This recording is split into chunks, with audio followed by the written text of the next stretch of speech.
Hey there, YouTube. It's Bobby, aka Paginator, and I have got a Book Outlet book haul for you today. I mentioned in my last video that I should be getting Book Outlet and the Bookish box today, and my tracking says that my Bookish box is available to pick up at the post office. But the post office doesn't know where it is. I'm going to give them until Monday to get this figured out, and then I'm going to get mad, so just trying to be calm. There we go. Anyway, on to the books. I got 16 books from Book Outlet, and I had 15 because I have this weird OCD thing about multiples of 5, and then I had this coupon code, and so I had to get a 16th book to bring it back up to where I could get free shipping and blah blah blah. So let's just get started, shall we? My 16th book is actually the top one on my stack, and I grabbed this one because it was a good price and it would get me over that price level to get the free shipping, and this is A Conjuring of Light by V.E. Schwab. This is actually the third in the Darker Shade of Magic series, which I haven't read, so I didn't even read the back of the book. I put a sticky note over it to cover it because I don't want to read the blurb for the third book before I read the first one. That would be silly. Alright, this is The Silver Gate by Kristen Bailey. And this is about a boy named Elric who lives in this place that believes in fairies. So when a child like his younger sister Wynne, who has developmental delays, is born, they believe those children should be left out for the fairies. But Elric's mother saves Wynne and keeps her a secret for 11 years. Unfortunately, their long absent father returns with plans to sell Wynne to this great estate as a maid, and maybe it's even a palace. But anyway, Elric is just certain that there's no way to save his sister other than for the two of them to run away together and try to find this Silver Gate, a place which their mother sang to them about all the time, where it was a fairyland and all children were welcome there. So Elric and his sister embark on an adventure to see if they can save themselves. Alright, up next we have The Hawkweed Prophecy. This is by Irina Brignall, and Laini Taylor calls this wildly delightful. There is a teeny tiny little bit of information on the back, but there's no like synopsis, so I'm not entirely certain what this is about. It says 2 girls, 1 ancient prophecy, only one can be queen of the witches. That gives us some information. This book is also blurbs by Madeline Rue, Karen Foxley, Anna Godberson, and Kendaria Blake, who said compulsively readable and delightfully gritty. So we shall see what this book is about. As I'm going through these books, if you have read any, please make a mental note, and then in the comments below tell me which book I should read first, because I am not entirely certain. Plus my TBR is gigantic. I don't know why I keep getting more books to add to it. Alright, the next book I got is a fun edition of Alice's Adventures in Wonderland and Through the Looking Glass. This has manga style illustrations throughout the book, so you might find a full page picture, or there are some pictures or illustrations that are done on just part of the page. So that is just a really fun edition to have, and I haven't decided whether this is going to go in my classroom library or not because it's so pretty. I don't want to let children hold it and ruin it. Is that bad? Alright. Up next we have 2 books in the Secret Order series by Kristen Bailey, who also wrote the Silver Gate book I just told you about. This is the first one, called Legacy of the Clockwork Key. In a previous Book Outlet haul, I had bought the 3rd book, not realizing it was the 3rd book in the series. So now I got 1 and 2. So I'm going to tell you about book 1, and then I don't want to read the synopsis for book 2 yet because I don't want to spoil myself. But in book 1, we have a girl named Meg, and there is a fire that destroys her home, killing both of her parents. Her fortune is gone. She's in a world of trouble. The only thing that she's able to save is a pocket watch that was somehow where's my word? This pocket watch was discovered in the ashes of the fire. Yeah, I know words. Anyway, this pocket watch is actually a mechanical key, And Meg starts uncovering lots of mysterious things, including evidence of a mysterious elite society and a dangerous invention that only Meg can destroy. So she must set out on this quest to destroy this invention, save the world or whatever, along with a handsome stable hand whom she doesn't really know but wants to trust. Alright, I will show you the cover of the second one, Rise of the Arcane Fire. And then the third book is behind me somewhere. This is the third book, Shadow of the War Machine. So, just so you can see what that looks like. Alright, moving right along, we have Daughters of Ruin by Katie Kastner. And I really don't know if I can sum up better than how the Dust Jacket describes this, so I'm going to read the Dust Jacket. I'm only going to do this with 2 of the books in this video. But here we go. Rhea, Caddis, Suki, and Iron have lived together since they were children. They are called sisters. They are not. They are called equals. They are not. They are princesses. They are enemies. A brutal war ravaged their kingdoms, and Rhea's father was victor. As a gesture of peace, King Declan brought the daughters of his rivals to live under his protection and his ever-watchful eye. For 10 years they have trained together as diplomats and warriors, raised to accept their thrones and unite their kingdoms in peace. But there is no peace among sisters, and all plans shatter when the palace is attacked. As their intended future lies in ashes, Rhea, Caddis, Suki, and Iron must decide where their loyalties lie, to their nations or to each other. That sounded like an interesting idea for take on a story with princesses, is to put all of these different princesses together and see what happens. Alright, up next we have Fates by Lainey Bross, and this is about a character named Corinth who has been sent to Earth as a punishment. We don't know why until we read, but part of her ability to earn her way back to the paradise-like place that she lives is to help people carry out their fates so that their lives go as fate has intended.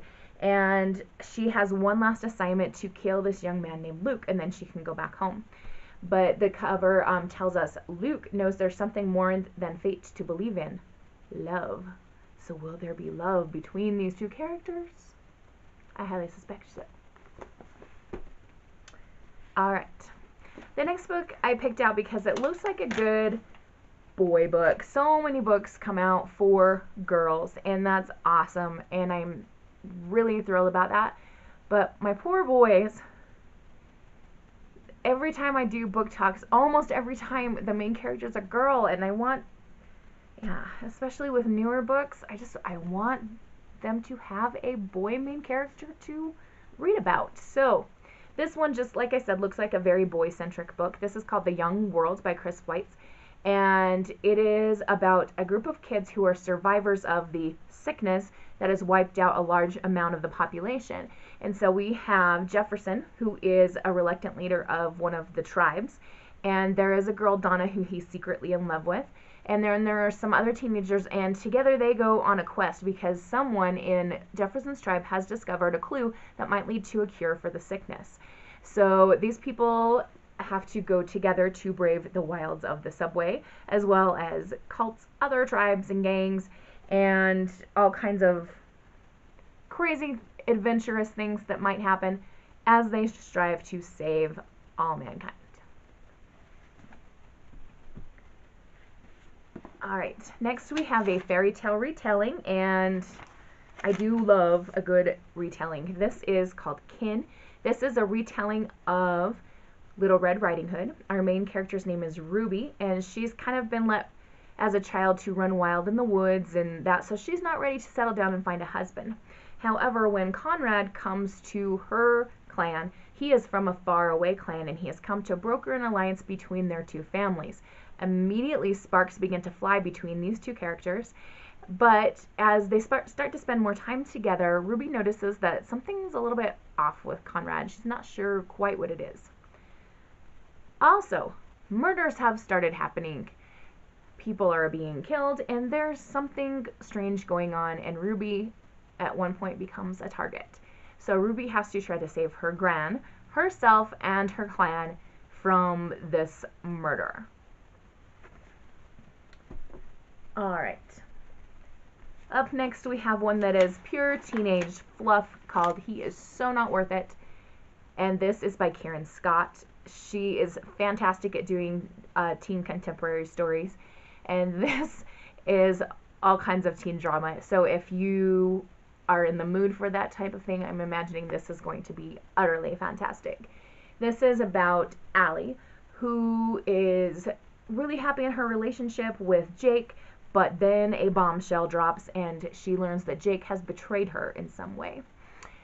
So Allie decides to spend the summer at the shore with her mom and her mom's new boyfriend.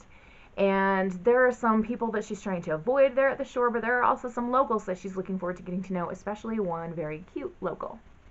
Meanwhile, Jake is really missing Allie, and he can't stop thinking about her, but he's noticed that his best friend's ex-girlfriend, Chloe, she's kind of a cool girl, and they start hanging out together, and there's no hurt in having a little fun while he's missing Allie, right? So we shall see. Is Jake the one who's so not worth it, or is it someone else? Alright, moving on, we have a book called Autofocus, and this is very much about family relationships. Our main character's name is Maud, and she is given a senior photo project to create something that represents family. Maud has a birth mother that she never got to know, and she knows that she can't complete this project without learning some things about her birth mother.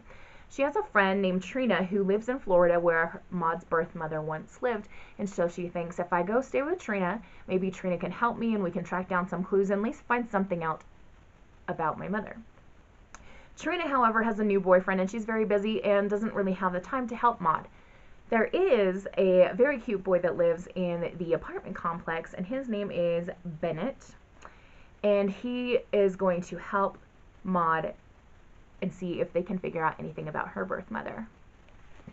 This sounds very interesting. I have a couple of former students who were adopted and have gone on little quests to find birth parents, and it's such a personal journey, so I'm interested to see this story's take on that. Alright, we have 4 more books left. The first of these last 4 is called Written in the Stars. And you can see the beautiful Middle Eastern decoration on the cover. This is about a girl named Nyla, and she's allowed to choose her career, choose her school, all of that stuff, but she has been told forever that her parents will choose her husband, and she is not allowed to date or even be friends with boys. Not cool. But we know how well teenagers do at listening to their parents. Nyla actually ends up falling for a guy named Saif. And next thing she knows, her family is going on this trip to Pakistan. What she finds out when she's there is that her parents have set up an arranged marriage for her and want it to happen immediately. Like, she's getting married. So her only hope is if Saif can come and rescue her, but can he find her in time? Oh my goodness. My stack is getting very tall over here. Alright, this next book is The Left-Handed Fate. This is by Kate Milford, who wrote The Green Glass House. If you want a good mystery, I highly recommend The Green Glass House. It is middle grade, but it's so good. A lot of people look down on middle grade books. Why? I don't know. They're fantastic. But anyway, this is by that same author. The Left-Handed Fate, this is the only book that came in this package that was even slightly damaged. There are some pages here that I'm going to need to flatten out, but I think this book was like $3.49 or something, so $3 and something for a hardcover book if I need to fix a couple of pages. I'm not going to complain. Anyway, I am going to read the dust jacket on this one to you as well. This is, it says, Lucy Bluecrown and Maxwell Alt are on a mission to find the 3 pieces of a strange arcane engine they believe can stop the endless war raging between their home country of England and Napoleon Bonaparte's France. During the search, however, their ship, the famous privateer the Left-Handed Fate, is taken by the Americans who have just declared war on England too. The Fate, and with it Lucy and Max, is put under the command of a new midshipman Oliver Dexter, who's only just turned 12. But Lucy and Max aren't the only ones trying to assemble the engine. The French are after it, as well as the crew of a mysterious vessel that seems to be able to appear out of thin air. When Oliver discovers what his prisoners are really up to and how dangerous the device could be if it falls into the wrong hands, he is faced with a choice: help Lucy and Max, even if it makes him traitor to his own country, or follow orders and risk endangering countless lives, including those of the enemies who have somehow become his friends. This sounds like a great adventurous story. Alright, the last two books we have are both by Sarah Fine.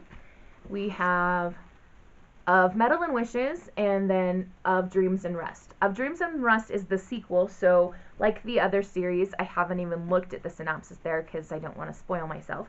But I am going to be telling you about the first book, Of Metal and Wishes. This is about a girl named Wen, W-E-N, who is 16, and she assists her father in his medical practice. In this medical practice, which takes place in an old slaughterhouse, I believe, there are whispers of a mysterious ghost who will grant wishes to people who deserve them the most. Now, something happens with Wen and one of the Nook.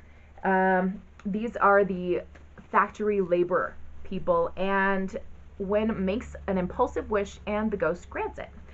And something violent, I'm guessing, happens because it says Wen is racked with guilt. Now, in this process of dealing with what she has done, she decides to become friends with the Noor. Sorry, I said Nook before. They're Noor, N-O-O-R. And their leader, Handsome Melek.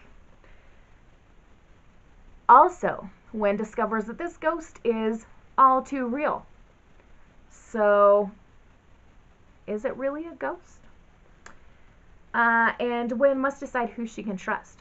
As I was reading the synopsis for this, I got Phantom of the Opera vibes, because we have a beautiful young lady, a character who may or may not be a ghost, and then another handsome young man.